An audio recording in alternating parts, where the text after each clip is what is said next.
Right, I think it's actually officially time to get started. So I will be closing the chat just now, but remember at the end of the tour, we will open up the chat again just so you can ask any questions that you may have. Hi, Shaylee and Sue, thank you so much. My goodness, from Myanmar, wow, so many new places and so many new people. I am honestly in awe to have you all here today. So, before we get started, just a very quick introduction. So, my name is Dr. Lilian Céspedes González, and it is doctor because I do have a PhD from the University of Winchester in the Middle Ages. I'm a medievalist. I specialize in the early Middle Ages, as many of you would know by now, specifically in the Vikings. But I've been teaching things to do with art history pretty much since 2009. And that is really my area of specialty and everything that I studied in university since. And today we're going to be actually looking at something that I was studying even before I went to university, which is the art of the Middle Ages. Because, well, I come from a very privileged region in the world called Cantabria in the north of Spain, where we have some very interesting art and architecture that is not seen in many other parts of the world. So I was always fascinated by it. And this course is kind of put together from that, from what I wanted to learn before I discovered the Norsemen as a sort of teenager. So I hope that you enjoy it. And I am also going to put now in the chat the ways in which you can keep on supporting the Academy here in World Virtual Tours and all of our tours, talks, and everything else that we do. As you know, everything in this project is funded through the generosity of your donations. And the links are in there for the way you can do that through PayPal and Stripe. If you ever have a problem, by the way, with the PayPal or Stripe link, just give us a quick message and we should be able to sort that out for you. And you also have in there the link for any upcoming tours that I have in the next few weeks. So just a very quick run through. Today we're starting from scratch the Academy. Remember that you have about a week to see the recording before the recording disappears after the talk is over, and that applies the same for all of the talks. Now I'm going to start sharing my screen so we can get diving into the world of the Middle Ages through art. And today, for those of you who may not be familiar or who wants to understand more about what we're doing, today we're focusing exactly on the period before Romanesque. Very important because we're going to draw some questions and some issues to understand things better that will cascade onto the following classes. And this is just a very brief course overview. Now, every single class is self-contained. So if at any point you cannot make them all of them, do not worry, because although we do reference some bits and bobs from the previous classes, it's not necessary. You should be able to pick every module on its own and roll with it. So today we're starting with everything before Romanesque, because there is normally a lot of misunderstanding as to what happens in terms of art in Europe up until the 11th century. Next week, same time, same day on Monday, we will be doing Romanesque specifically, then Gothic, and then we are doing a final session where we recap the importance of all of these styles and the revivals that they have had in history afterwards, which in many ways highlights their importance, throughout history. The course link where you find all the information in there is also on the slide. And remember that when you complete your 4 classes, you receive a certificate, but for that you need to answer a questionnaire. Don't worry, the questions are relatively easy. Some of them are true or false or multiple choice. I've not made them hard in that regards, but that's how you get your certificate. And if you have any questions at any point between session and session, just email me to my personal email address, and I'm always very happy to help out. So don't be shy. The Middle Ages don't sleep, so fire away at any point. And now, without further ado, let's get started with the lecture. So, is it just pre-Romanesque? Because as you see, I've not called this talk pre-Romanesque, rather I've called it before Romanesque. And there is a very good legitimate reason for this, which may have puzzled a lot of people. But the reality is that the term pre-Romanesque is not very inclusive, and you will see that today through this talk. Now, normally we use the term pre-Romanesque to refer to the art styles that develop in Europe between the year 500 and the collapse of Rome, all the way up to 11th century when we start seeing the rise of Romanesque as a defined architectural and artistic style, properly speaking. In English, usually, we see pre-Romanesque often as purely an architectural style. The way that English scholarship deals with the art of the Middle Ages is a little bit fragmentary. So it can be a bit confusing, which is another reason why I wanted to make this session. But as you're going to see, pre-Romanesque is not just architectural at all. There are lots of different other art styles that flourished during this time period. And I genuinely think that we should move away from this idea of pre-Romanesque and understand how different cultures, different civilizations, and in general, different periods of the early Middle Ages shape art history. You know, consider that the early Middle Ages are 500 years on their own. There's a lot of stuff that can happen in 500 years in that regard. So what is really this period that we tend to put the blanket cover of pre-Romanesque? Well, often it is related to the period in Europe where we're starting to see the new nations emerge, right? It's when new powers are trying to grow. And as a result, what happens is that the new societies of Europe are trying to get inspiration from the classical world that has sort of just crumbled to pieces, and the new Germanic tribes that have been invading and taking control and shaping the future of Europe. So we see how this Mediterranean culture starts mingling with these Germanic Celtic traditions, and that's going to give us some very interesting stuff to look at. But of course, it doesn't have any kind of uniformity. And a lot of the time, the complication with understanding this pre-Romanesque period is the fact that there is a lot of regional emphasis. The pre-Romanesque of, say, for example, Spain and France, even though relatively similar and close to each other due to a geographical barrier, are two worlds apart. They could be, very similar from the basics, but the more you dig into them, the more they are very, very, miles and miles from each other. So that's the reason why what today I want to do is give you examples of leading styles of art that happen between these 500 years, some of which last past this period, so you can understand all of these influences and how eventually Romanesque takes over and starts creating a standard, if you see what I mean. And we will understand why the standard happens only then and not before in the next lecture. But for now, aside from showing you a lovely Carolingian miniature here, I will move on to the next slide.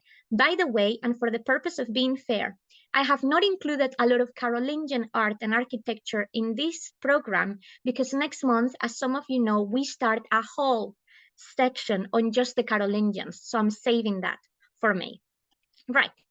So you can see how wild and varied pre-Romanesque is everywhere. This is the Church of the Holy Salvation in Croatia, believe it or not. Croatia has a beautiful style of architecture at this moment in time. This, by the way, is in Setira. And as you can see, it's just one big long nave with about 3 apses and this huge tower that just kind of comes out of nowhere. It's very unusual overall in terms of the construction. And the shape that you see in here seems very rough. Now, this is not because it's in ruins, as you can see, but the architectural style was already that kind of rough around the edges.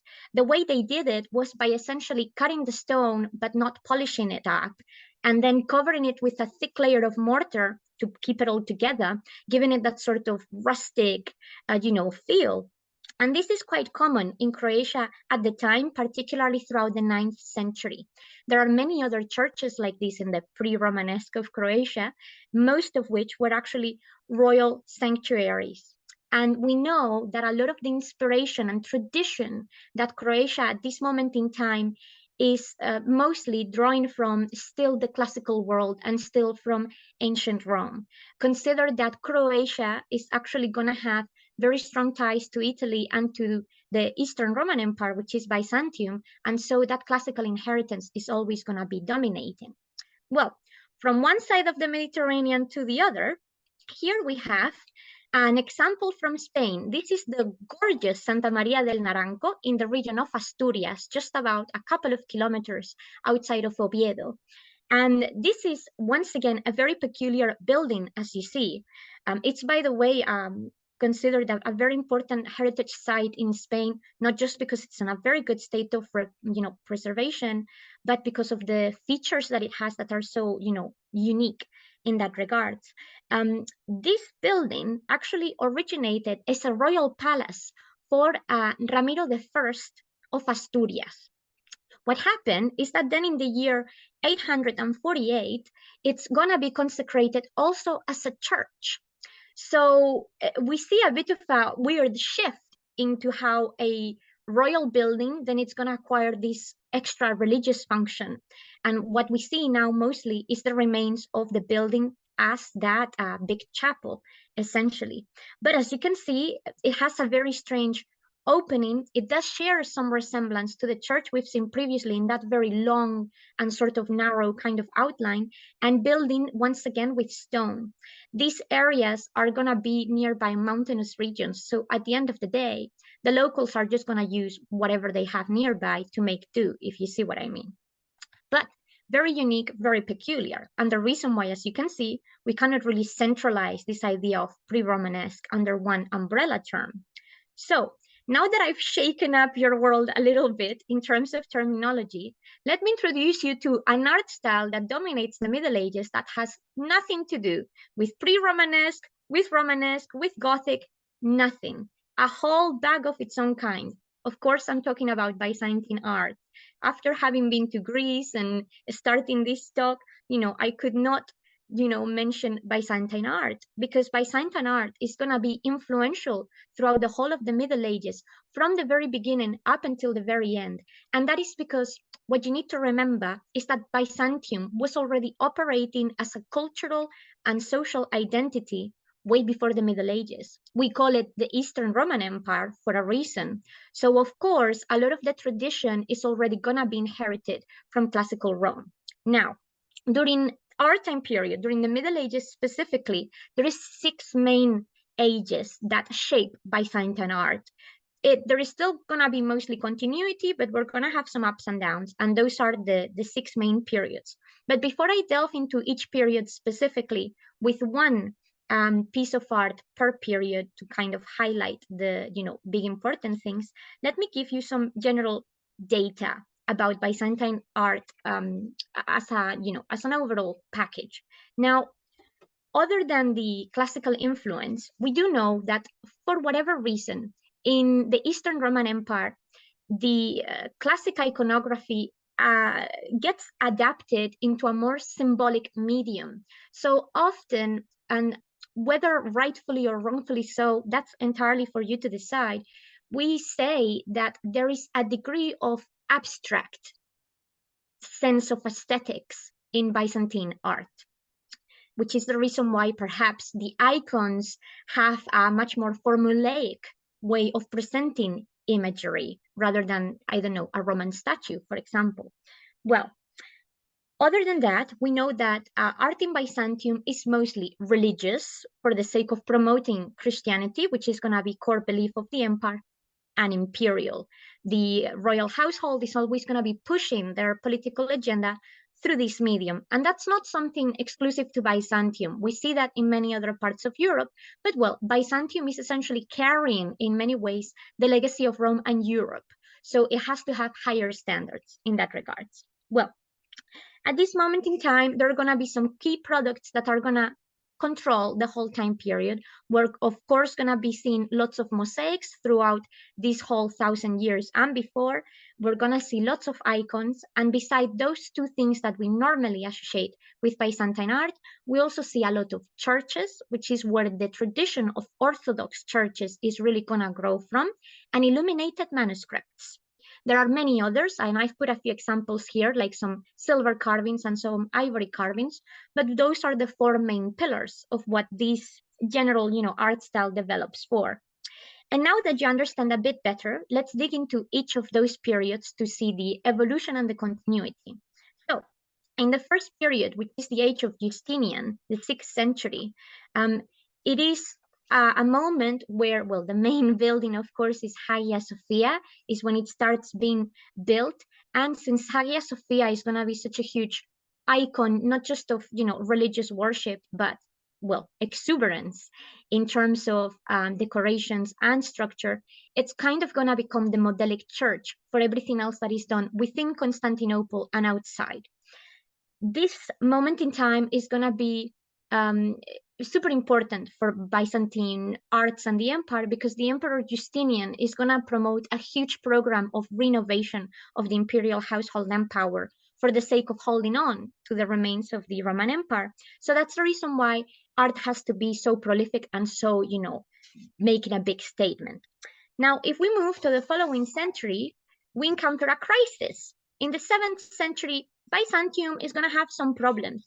Everything that the Emperor Justinian is going to do to improve the standing of Byzantium is going to be jeopardized by the movement of all of those different Germanic tribes into Europe, and by the fact that, a lot of those people themselves are going to be trying to hang on to their own new identities.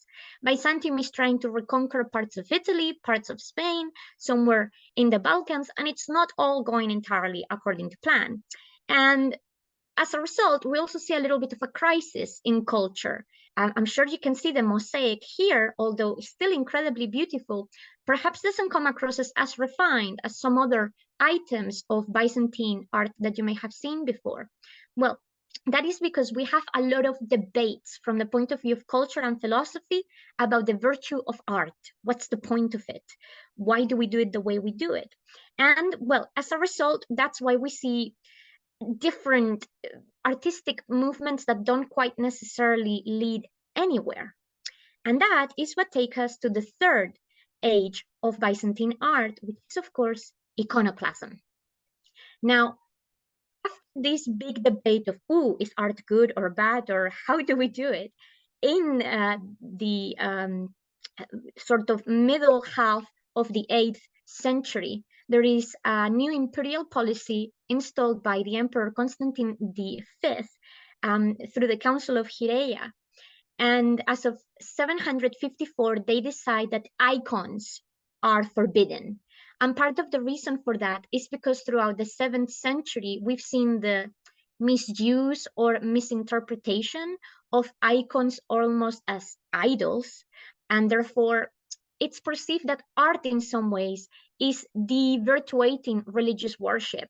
And that's the reason why the interior of this church of Hagia Irene, instead of having a big Christ Pantocrator in majesty and promoting the word of the Bible or a final judgment, something like that, instead we see just a very simple cross. Now, that is not to say that no art is being done in Byzantium at this moment in time. In fact, we see that there is a big production of art, but mostly from a secular perspective, in a way to not, take away from the church and its own teachings. And this, tendency is going to carry on until the year 843, when another council is going to decide, you know what, that whole deal about iconoclasm, we're going to get rid of it. And this is how we start a new period of art in Byzantine history, which is Macedonian art. What often you may have also heard referred to in art history as the Macedonian Renaissance. It's not necessarily the best academic term to use for all of it, but well, there you go. This is an illuminated manuscript from the time period. And the reason why we call it the Macedonian Renaissance or Macedonian art is because we see a new imperial line with Basil I that comes from or has ties to the area of Macedonia. Remember that Byzantium is not just, around the area of Turkey. By this moment in time, it's acquired the vast majority of Greece, several other areas in the Balkans, etc., etc. So that's where all of this comes from. And during this time period, which is going to last between the 9th and 10th centuries, there is going to be a good military campaigns for Byzantium, which is essentially going to lead to a general good feeling in the empire that will promote the standardization of architectural standards and overall of churches.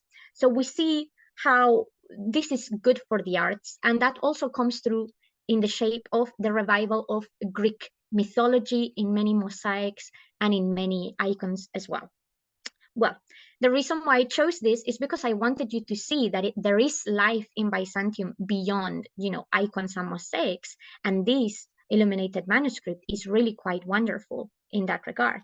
Well, moving on from that, this is actually in the outskirts of Athens. If you ever have the time, it's Daphne Monastery, which is actually, if I remember correctly, a UNESCO heritage site.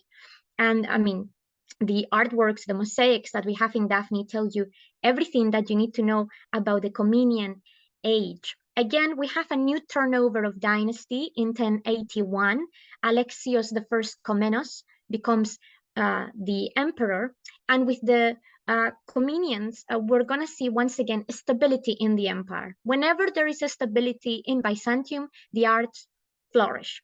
I'm sure now that I've shown you this, when you compare it to that we saw from the crisis of the 7th century, you would be like, whoa, like day and night, right? That is really the importance of it all.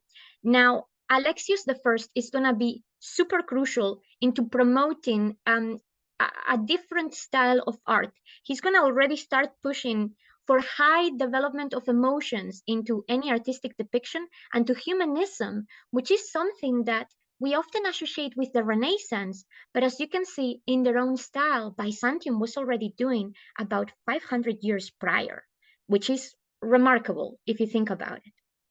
And the last one of our time period is, of course, the Paleologian dynasty. Now, the 13th century is bad news for Byzantium. We have a pretty nasty Fourth Crusade to deal with, and that leads to the sack of Constantinople. As a result, the empire is left a little bit shaken. And through this feeling of uncertainty, we're going to see that once again, that relationship that the empire and the royal family has with art is once again misunderstood, distraught, and we don't really feel a proper connection between the two of them. The Paleologian dynasty is going to have many internal quarrels, but also the rising threat of the Ottomans down south.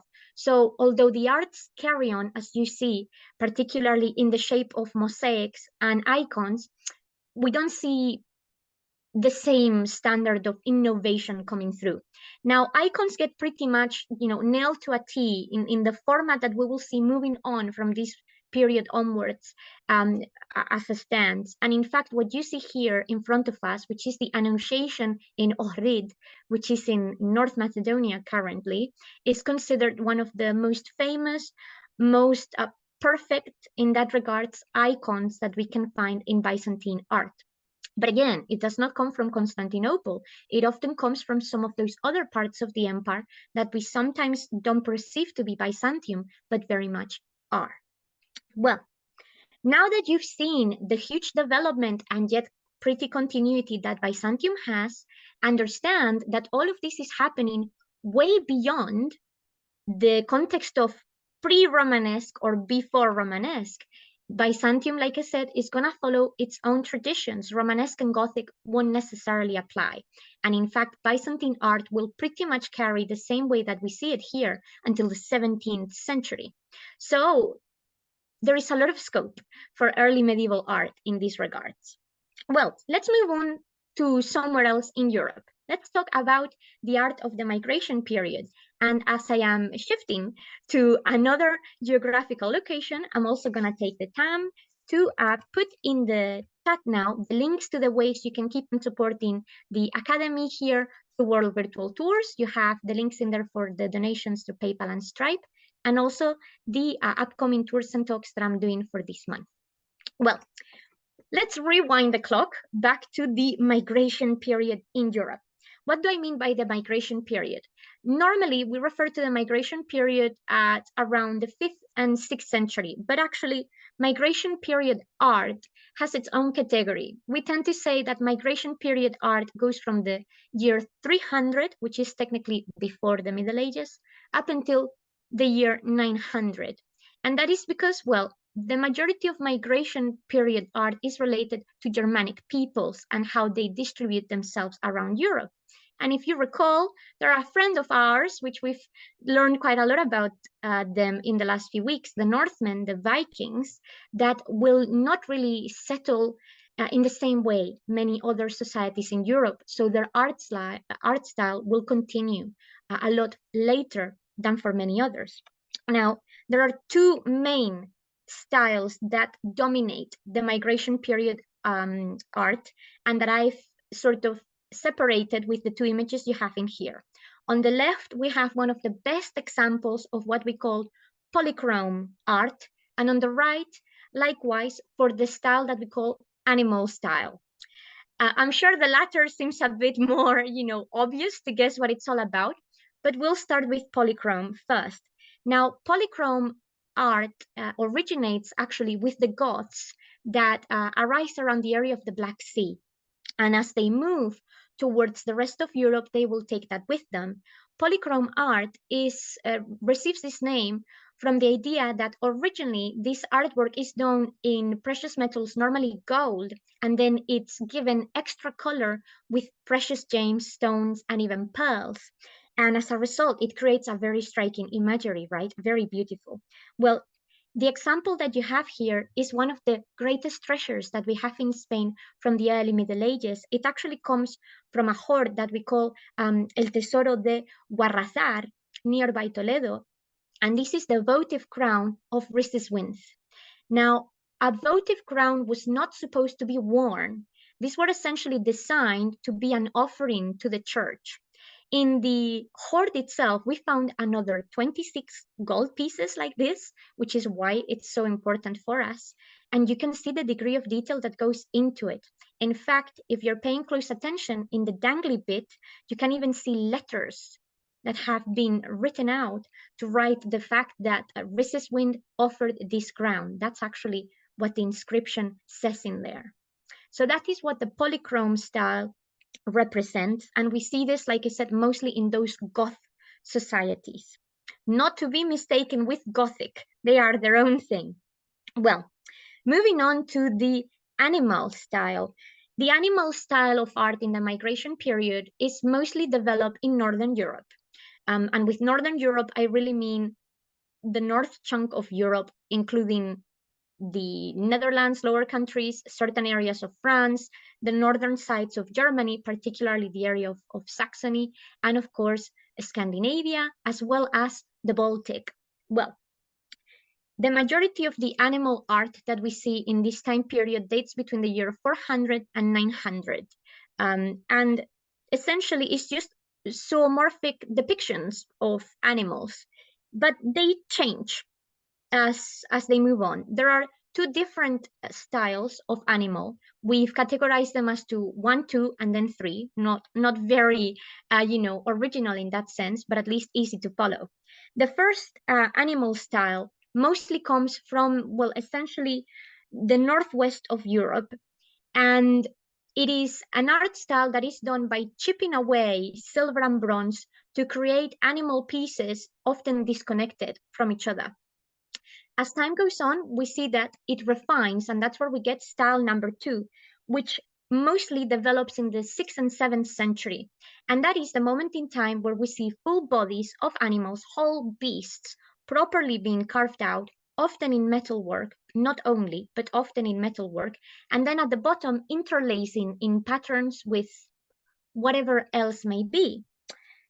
As a result, one of the best examples that we have of this pattern is what you see here on the screen, the Söderlära vein, which is currently in the Swedish History Museum.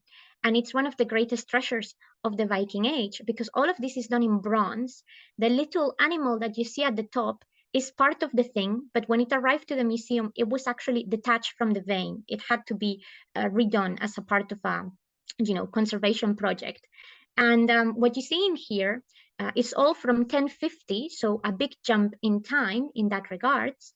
And what it represents is essentially 3 animals. It may be difficult for you to see, but let's see if you can make them out. There is a horse. The horse is relatively easy to see. They're nearby the sort of 90 degrees. Then there is a traditional Norse dragon or worm.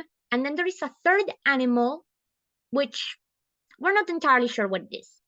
The thing is that the bodies of all of those animals intermingle, creating this incredibly elaborate lace pattern, which will resonate with some other, metalwork in Europe at the time. Now, as you see, this is quite after the period that I've mentioned, almost 100 years, and that is because from the year 700 onwards, the vast majority of animal or migration period style will dissipate, and through Christianization, new art standards will come. So the ones that really mostly carry the heavy lifting in this case are the Norsemen, because remember, their society continued to, promote this kind of culture for a lot longer. So that's the reason why we considered some of the best migration period and animal style art comes actually from Scandinavia and the Norse colonies. You're welcome. Well, as you all know, I'm a big Viking nut, so that makes sense. Now, of course, talking about early medieval art in any kind of form, we need to pay attention to insular art. Often, insular art is also thrown in together with migration period art, but this type of art is very unique to the British Isles, so I don't like doing that. I like giving it its own separate space. And when I mean the British Isles, I mean Great Britain and then, of course, Ireland. Now, what we see in insular art is kind of like the perfect match in heaven of Celtic and Germanic traditions. Now, whether that is the right terminology or not, once again, is entirely up to you guys to decide. Remember that the only real, difference between Germanic and Celt for the Romans was which side of the river you actually lived on. So they are people that descend from the same cultures, but well, with some quirks. Now, in the case of the British Isles, this style develops in the 7th century. In Britain, it's only gonna last until about the 9th century when the Northmen start arriving, and that's gonna shake up the cultural and artistic development of Britain. But in Ireland, it's actually gonna endure all the way up to the 12th century, where it will be very heavily replaced by Romanesque. But that will also mean that Irish Romanesque is quite different on its own right. Well, although it is true that insular art has some metalwork and some stone carving, the most important gift that the British Isles ever gave to us is, of course, illuminated manuscripts. The beautiful decorations that come at this moment in time from the British Isles are honestly breathtaking. In case you don't know what an illuminated manuscript is, let me explain. These are texts, biblical texts, that were needed normally for the monks in Ireland for their conversion process and for their missions. So they start producing them in a way that it's embellished. So originally they start by making the first letter of the big chapter larger and with more color, and then we start seeing little miniatures. The miniatures sometimes help the text, kind of like, little parables. Sometimes they add subtext. Sometimes they're just there for purely decorative purposes. And a lot of the time, the things that we see in insular art that create these patterns are geometric shapes, lots of spirals, lots of knots. And the reason for that is because they borrow a lot of inspiration from metalwork, from that interlacing that we've already seen in the migration art period, right? Well, the best example that we have in all Europe, I dare say, there are many others that are beautiful, but really, I sincerely think very few things rival what you see here on the screen, which are two of the pages of the Book of Kells, which is one of the greatest treasures of Ireland. The Book of Kells is a book that contains the 4 Gospels of the New Testament, and it surpasses in beauty anything that was produced in Ireland, even at this moment in time. And from a personal opinion, sincerely, most things that were done in Europe. You can see that this is not just ornate beyond belief. There is an insane variety of colors. Normally, illuminated manuscripts work with natural dyes, and at this moment in time in Europe, we normally just work with red, blue, maybe some green, and black ink. That's it. Here we see so much color, so many pigments that were not readily available in Europe that suggest that to make this piece of art, all kinds of trade networks were pulled to actually create this beautiful thing. And by the way, what you see here on the right, which is a page that doesn't actually have any text, it just has illumination, we call this a carpet page, because it sort of takes inspiration from like a rug, from a Persian rug in that idea, and it's just purely for the sake of beautifying the book. It doesn't actually hold a lot of religious connotation in that regards. But this is one of those great treasures and the best example, I would like to say, of insular art in many ways. It's a beautiful mix of Christian iconography, which of course comes directly from the very own teachings of the church, as well as that classical, background already to early Christian art. But it also borrows a lot from all kinds of other inspirations, and that's what makes the Book of Kells so brilliant and insular art so unique in its own right. Well, and you're probably wondering, well, that seems like a lot already in Europe, so what else is left? Well, the thing that really just turns to throw a lot of people off, which is Islamic art. And you're probably wondering, what? Islamic art in Europe in the Middle Ages? Of course. Don't you remember Spain and Al-Andalus? Don't you remember that Muslim kingdom in the south part of Italy that we covered with the Normans? What about all of those other Balkan realms that were under Islamic influence? And it's not just the fact that there were actual Muslim countries in Europe at the time. Consider that through Byzantium, there was a lot of trade and a lot of interaction with the Muslim world. And well, the Mediterranean is indeed connected through all of this. So it's not just the fact that at this moment in time, Europe is going to be influenced or informed by Islamic art. There are going to be very important centers of cultural development that are informing what the future of Islamic art is. Now, with Islamic art, we have a little bit the same problem than with Byzantine art, except there is a lot more continuation. Although we normally say that the origin of this kind of Islamic art, the formative period, runs between the years 600 and 900. Why is that? Well, after the year 900 is when big socio-political changes are going to happen to the big Islamic empires in the Middle East. And so this is going to influence the development of art because new cultures will take over, right? But at this moment in time, the majority of the developments that we see are pretty uniformal until then in the high and later Middle Ages, everything breaks down, as we've seen with some of the other art pieces, and acquires a much more regional scope in that sense.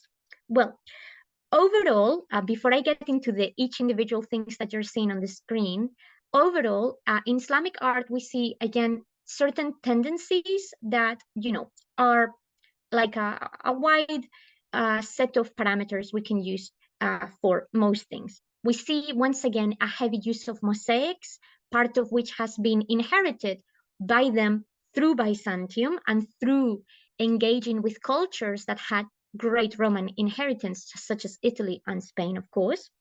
There's going to be a huge development of painted tiles, ceramic tiles, normally glazed, which after their development in the Muslim countries, they will actually become incredibly widespread throughout all of Europe from the 9th century onwards, without necessarily new workshops being open.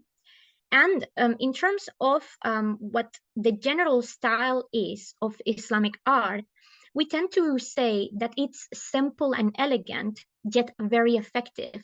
With very few details, Islamic art is very good at punching through and connecting to you, to sending that message. And that is something that, once again, partially it borrows from the very teachings of Islamic religion, the Quran, and whatnot. The overall tendency is to create with brick. And you're probably wondering, why brick? Well, if you think about the vast majority of countries that are related with Muslim culture, stone is not always readily available. And brick is something that you can create with just some clay and sun, which I am sure it's something we can all agree it's in quite abundance in the Mediterranean and the Middle East. So it is cheap to produce, it's easy to do, it's easy to replace. And actually, brick, when you do it well, is very durable. That's the reason why a lot of their foundations for buildings and even their decoration in tiles comes from, essentially heating up clay, which is, it seems simple, but like I said, it's very effective. There's no need to reinvent the wheel. Other than brick, we know that Muslim societies were very good at working with wood, whether it is for both embellishments, for carvings, or for the actual support of their buildings. This is something that predominates once again. And we do see some work in stone, normally for the sake of embellishment or to provide, a solid structure in terms of palaces, churches, etc., etc. Now, I'm sure most of you were probably expecting me to have put in here some wonderful buildings that we've met in some other lectures, but no, I wanted to give you something new. So what we have in here are examples that really highlight great pieces of the Islamic world in Europe. At the top, you have the beautiful ceiling of the Cappella Palatina in Palermo, in Sicilia. Now, you may recall that at this moment in time, Sicily is run by the Normans, but a heavy part of their population is Muslim. So in the 12th century, when they complete this part of the chapel, the artisans that work this mukarna, as we call it in Arabic, and in English we call it honeycomb ceiling, are doing it within a Christian context. So they are taking something typical of Islamic buildings and putting it into a Christian building, which will create a huge degree of syncretism and a whole new different vibe that is not typical to what most medieval European buildings look like. And this, by the way, is all done on wood. We do see mukarnas sometimes done as chisel work in stone, but it's a lot more difficult and it doesn't allow for as much detail. By the way, everything that you see on the ceiling is also painted. So you see the degree of skill that it requires, right? Well, then I wanted to highlight an object which is here for you on the left, and something that I haven't spoken a lot about in this session because there are just too many things to cover, which is, of course, the use of ivory. Now, before I dig into that, since I suspect we are approaching that sort of last few stages of the tour, I'm going to put in the chat one more time the links to the way you can contribute to the Academy through your donations via PayPal and Stripe, and the link to the upcoming talks that we have in the next few weeks. Well, this is the Pisces of Al-Mughira, and this was, we think, a gift to the son of Abd al-Rahman III, in Spain, in Al-Andalus, in the 10th century. Ivory carving was a very important technique throughout the medieval world. It's not as abundant, perhaps, in Europe as we expect. However, in Al-Andalus, of course, because of the deep connections to Asia and Africa, there is a higher chance of finding ivory. These physics, which, by the way, a physics is literally just a cylindrical box. That's what it means, is considered one of the best examples of ivory carving in all of the Middle Ages. I think the very virtue of the artisan here speaks volumes, and I don't need to tell you why it's so magnificent. But as you can see, this contains the typical calligraphy that we see stylized in a lot of Islamic art, and beautiful depictions of many different kinds of animals that would be quite common in the Islamic world. The one thing that it's not so prominent in this design, but that is very abundant in other Islamic designs, is the vegetal interlace patterns. I kind of felt that those were a bit more obvious and common, so I decided to focus on this instead. And finally, of course, is the great treasure of not just Spain, but the Islamic world in Europe, which are the painted tiles. Now, overall, decorative arts are going to be very important in the Muslim world. Portable art is of huge impact. And to begin with, a lot of the pottery that comes first to Europe is exported or imported, in this case, from the Middle East. Eventually, this will develop its own workshops. And one of the most important workshops that we have is in Seville. Seville is going to become one of the most important tile makers in Europe at this moment in time under Muslim influence. And we will have some other subsidiary tile making workshops in Valencia as well. And the best collection, or one of the best collections that we have in Europe of these medieval Islamic tile works is, of course, the Palace of the Alhambra. I just picked one of the many patterns that you can find in the Alhambra, which are sincerely far too many. Now, the reason why I picked this one in particular is because this one was done during Islamic rule in the 11th and 12th centuries. Because what I really want you to once again understand is that this was produced by Muslim artists in a European context. But Islamic art in the Middle Ages is going to be so influential that Christian kings afterwards will take this and borrow it for the sake of Europe to beautify their palaces. So again, Islamic art will develop way beyond the time period that we're looking at in this set of classes, but the impact and legacy that it will have, from this moment on, will never really stop captivating the minds of Europeans. And that is kind of everything that we have for today. So before we go, I like giving you something else to think about, a little list of things to maybe read more for the development of your own curiosity. So I'll go through the list briefly, and then I'll open the chat to your questions. The first one is the archaeology of Celtic art. I think it's very important if you want to understand the art of the British Isles, to understand how we find it. So the book by Harding will give you a really good introduction to what Celtic art is overall and the difficulties that we have to find it and the preservation of it all. This book by Clark is the second one on the list. It's actually very new. It just was released this year, and it's called Stealing from the Saracens, which exactly talks about how Islamic art is so influential in Europe during the Middle Ages and how all of these other Christian empires reappropriated for their own sort of cultural agenda. So it's a very good, book to understand the cultural mix in Europe through art. And then there is a book, it has the same name from a different perspective, Byzantine art. It's either done by Cormac or Bayet. They are written from different perspectives, but they are two very good books to get started just to understand Byzantine art. Like I said, it's a very deep topic, which I've covered today in 20 minutes. So, there is a lot more to it, and often it tends to be forgotten in terms of the European Middle Ages. So if you want to get started with a good, solid, not terribly over the top book about Byzantium and its art production, Cormac or Bayet are perfect. And then to understand this big mishmash of pre-Romanesque, what Romanesque, something else that wasn't it, McClendon, The Origins of Medieval Architecture, will be really good to give you that general scope of how different areas of Europe and in general of the Middle Ages start creating new architecture from what they already had in terms of classical inheritance and their new styles. And finally, if you can get hold of them, although these are a bit harder, the Metropolitan Museum has wonderful collections on art history. And these two pieces, they're great because it's not just a textbook, they have a lot of images. So migration art from 300 to 800 and from Attila to Charlemagne are perhaps really good introductions to really understand how that mishmash of art and culture grow together in Europe and under what circumstances.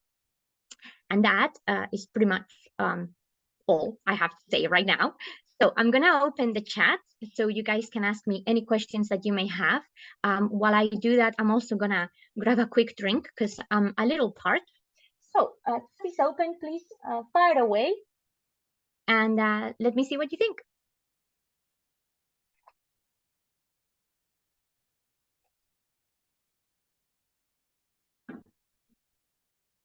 Right, okay. No worries. Thank you so much, Longina and Ashraf. It's very kind of you guys. I'm so glad that you found it interesting. So, Michelle, insular art is specifically the art that is created in the British Isles during the early medieval period. In the case of Ireland, it develops from the 7th century to the 12th century. In the case of Britain, it already seems to not be following the same patterns by the year 900 because of the Norse influence and because of the need of the Anglo-Saxons to create their own standards. So that's exactly what insular art means, and it's called insular because it refers to the fact that, well, they are islands and they are, insulated from the rest of the world in that regards. But in many ways, more conservative historians consider that insular art is just a subdivision of migration art. However, in my opinion, we don't see a lot of huge illuminated manuscripts in a lot of other migrating period societies. So it really does receive a category of its own. The only people that were really making manuscripts to that degree in Europe at the time, aside from Byzantium, were the Carolingians. In terms of production and in terms of excellence. And like I said, I'm kind of keeping everything Carolingian for next month since we're doing a new academy just on the Carolingians. So more there. Thanks for no worries, Mary. I hope your neurons were happy with the pretty pictures.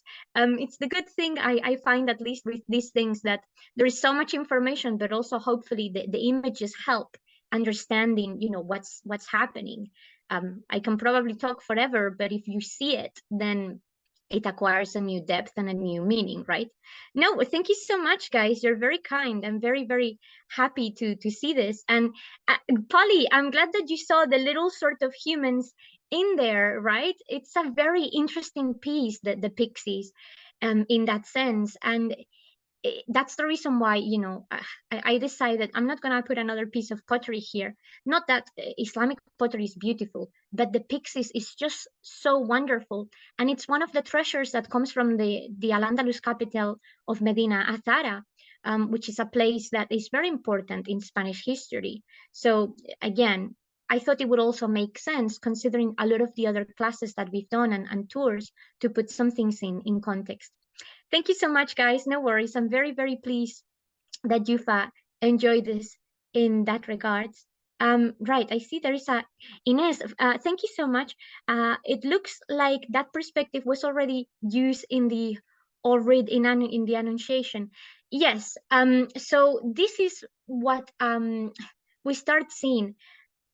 This use of symbolism and abstract to some degree in Byzantine art really starts playing with space a lot earlier than, let's say, in the rest of the European Middle Ages.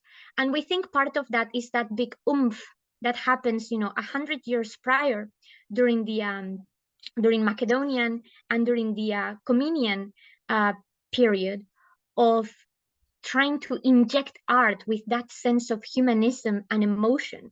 The only way that you can really add extra depth to the human body is if you start playing with perspectivism. And as a result, yes, by the time the Paleologians come into play, Byzantine art is, at a different level. But of course, we're talking now already of the later Middle Ages. If we are to compare this to some later Middle Ages art that we see, for example, in Florence from Giotto onwards, or even into some, classical Gothic pieces, we see similarities, although in Byzantium, it was already developed at a much higher standard in some ways, because, well, there had been not really a break through their continuation, if you see what I mean. I hope that makes some sense. Right, I'm gonna put in the chat one more time the links to the upcoming tours and lectures and the ways that you can keep on supporting us through PayPal and Stripe. And I think I have time for a couple more questions. So as that allows me to refresh the chat, let me try and get through to a few more questions.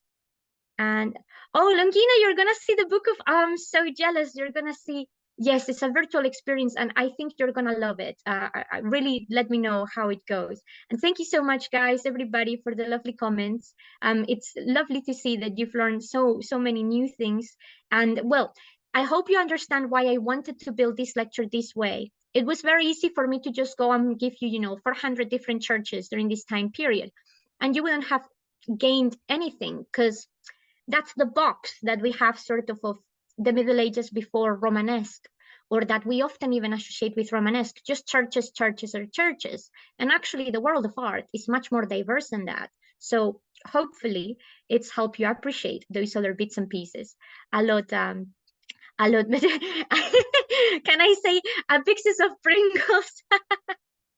Well, in many ways, it sort of follows the same shape. So yes, I suspect we can, approve of that for sure. Martin, is there anything to tell me about the difference between, right? Yes. So again, if you sign up for the academy next month, we will go into this a lot deeper. But essentially, the Merovingians are the dynasty in France before the Carolingians. In fact, the Carolingians were already working for the Merovingians. So what happens is the Merovingians are the early Frankish kings. But in terms of their rulership, they turn out to be quite weak rulers, and some of their sort of, you know, minions, as to call them, will realize this weakness quite early on. So lower magnates will essentially leverage their higher leadership skills or ability to, see the future of a nation to essentially replace and usurp power in many ways. And that is how then the Carolingian dynasty establishes itself, properly speaking, with Charlemagne and his successors, but his father and grandfather were already there in the process of changing. So really, it's just names of two different dynasties. In terms of art, there isn't a lot of difference, except particularly during the rule of Charlemagne onwards, he's going to invest a lot of money into bringing artists and connecting with other parts of Europe that will improve the artistic knowledge in the country at the time. Hopefully that makes some sense in that regards. But like I said, that's a very quick answer to something that we will be covering properly in a few weeks. And well, Longina, Ireland is still on my list of things to do, and I really hope to go either this year or next. I have a long overdue journey there to Dublin and a few other places to see how the Hiberno Norse colony flourished properly. So thank you so much for your kind words, and excellent. Oh, no worries. Thank you so much, guys, for all of your lovely comments. Honestly, this is really wonderful to see you all so excited and so engaged. And like I said, it's just the beginning of this long journey. So I really hope that you are ready for Romanesque and Gothic in the next couple of weeks. And I have time for another question. And Barbara has a very good question in here. Was illuminated art made on paper or animal skin? So the illuminated manuscripts that we have, Barbara, it's all paper. These were properly bound books. The cover would be leather, and sometimes they were ornate, but normally the decoration that goes on the cover books tends to be metalwork because it doesn't fade as easily, or engravings. But the illustrations themselves are done on proper parchment in that regards. And well, it probably is better that we call it parchment because it's not exactly paper at this moment in time. It's still this, thick parchment really that we use for books. So that's the proper terminology for it all. Lillian, how is the building material different in the walls across Europe? Well, that's again a huge question, but we see so many things from brick to different types of stone, flint, wood, it's all entirely depending on the geographical context. We don't realize how determinative for the development of art and architecture our own environment is. But why would you be going through the desert in Spain trying to build with stone when temperatures are going to be really high and you're going to probably bake yourself alive, when you can build something out of clay, which is also going to help regulate the temperature? That is the reason why we have such a diverse of architecture, and why at this moment in time, it is all over the place, because people are just trying to rediscover their own ways of building things by breaking away from the traditions that Rome had already established. So hopefully that makes some sense in that regards. And well, I think that's pretty much all we have time for today, guys. So I'll put in there one last time the links the upcoming tours and the donations. And in the for those of you who may be wanting to rewatch this or something like that, if you go to the direct page for this free academy in the World Virtual Tours link, you will see that week after week the recordings go there and you can access the materials there as well. So that's how you can find all of those details. And on that note, thank you so much for expanding your knowledge of the Middle Ages and of art with me today.